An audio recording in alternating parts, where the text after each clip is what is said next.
ಹೇಳಿದ್ರೆ ನಾವು ಈಗಷ್ಟೇ ಮನೆಗೆ ತಲುಪಿದ್ದು. ನಾನು ಹೇಳ್ತಾ ಇದ್ದೆ ಅಲ್ಲ ಫಂಕ್ಷನಿಗೆ ಹೋಗ್ಲಿಕ್ಕೆ ಉಂಟು ಅಂತ ಹೇಳಿ. ಸೊ ಆ ಫಂಕ್ಷನಿಗೆ ಹೋಗಿ ನಾವು ದೊಡ್ಡ ಮಳೆ ಎಲ್ಲ ಬಂತು ನಾವು ಹೊರಡುವಾಗ. ಹಾಗೆ ನಾವು ಅಲ್ಲಿಯೇ ಸಿಕ್ಕಿಬಿದ್ದು ಬೆಳಿಗ್ಗೆ ಎದ್ದು ಈಗ ಹೊರಟು ಬಂದು ಜಸ್ಟ್ ತಲುಪಿದ್ದಷ್ಟೇ. ಹಾಗೆ ನಿಮಗೆ ಒಂದು ಲೈವ್ ಅಪ್ಡೇಟ್ ಕೊಡುವ ಅಂತ ಹೇಳಿ ನಮ್ಮ ಮನೆಗೆ ಬಂದಿದ್ದೇವೆ. ನನ್ನ ಮನೆಗೆ ನೋಡಿ ಯಾರೆಲ್ಲ ಬಂದಿದ್ದಾರೆ ಹೇಳಿ, ಸ್ಪೆಷಲ್ ಗೆಸ್ಟ್. ನಾನು ಹೇಳ್ತಾ ಇದ್ದಲ್ಲ ಮನೆಗೆ ಗೆಸ್ಟ್ ಬರ್ತಾರೆ. ಸೊ ಇವರ ಜೊತೆಗೆ ನನಗೆ ಟೈಮ್ ಸ್ಪೆಂಡ್ ಮಾಡ್ಲಿಕ್ಕೆ ಉಂಟು. ನಮ್ಮ ಮನೆಗೆ ಬಂದ ಸ್ಪೆಷಲ್ ಗೆಸ್ಟ್ ಗೊತ್ತಾಗ್ತದಾ ನೋಡಿ. ಹಾ, ಹಾಗೆ ಇವತ್ತು ನನಗೆ ಮಧ್ಯಾಹ್ನದ ಹೊತ್ತಿಗೆ ನನ್ನ ವಿಡಿಯೋ ಅಪ್ಲೋಡ್ ಆಗ್ತದಾ ಇಲ್ವಾ ಅಂತ ಗೊತ್ತಿಲ್ಲ. ಜಸ್ಟ್ ಬಂದ ಕಾರಣ ಹಾಗೆ ಇದೊಂದು ನಿಮಗೆ ಇನ್ಫಾರ್ಮ್ ಮಾಡುವ ಅಂತ ಹೇಳಿ ನಾನು ಲೈವ್ ಬಂದದ್ದು. ಆ್ಯಸ್ ಯೂಶ್ವಲ್ ವಿಡಿಯೋ ನನಗೆ ಇನ್ನು 2-3 ದಿವಸ ಹಾಕಲಿಕ್ಕೆ ಆಗೋದಿಲ್ಲ. ಬಟ್ ಎಲ್ಲ ವೀಡಿಯೋಸ್ ನಾನು ಕಲೆಕ್ಟ್ ಮಾಡ್ತೇನೆ.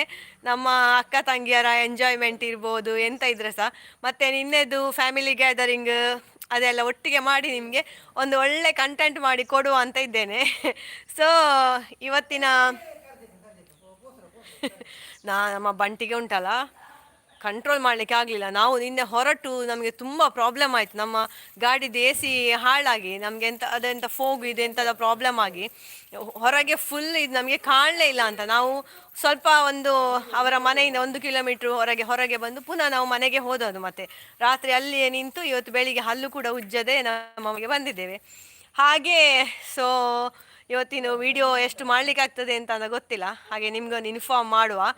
ಸೊ ಬೇಜಾರು ಮಾಡಬೇಡಿ. ನಾನು ಎಲ್ಲರ ಕಮೆಂಟ್ ಎಲ್ಲ ಓದಿದ್ದೇನೆ, ಬಟ್ ಯಾರಿಗೆ ಸಹ ರಿಪ್ಲೈ ಮಾಡಲಿಲ್ಲ. ಫ್ರೀಯಾಗಿ ನಾನು ಕೂತ್ಕೊಂಡು ರಿಪ್ಲೈ ಮಾಡ್ತೇನೆ. ನೀವು ಕಮೆಂಟ್ ಮಾಡಲಿಕ್ಕೆ ತುಂಬ ಟೈಮ್ ಕೊಟ್ಟಿದ್ದೀರಿ ನನಗೋಸ್ಕರ, ಅದಕ್ಕೋಸ್ಕರ ಧನ್ಯವಾದಗಳು. ನಾನು ನಿಮಗೆ ಸಿಗ್ತೇನೆ ಆದಷ್ಟು ಬೇಗ, ಆಯಿತಾ? ಈಗ ಇನ್ನು ಮನೆಗೆ ಹೋಗಿ ಒಮ್ಮೆ ಫ್ರೆಶ್ ಅಪ್ ಎಲ್ಲ ಆಗಬೇಕು.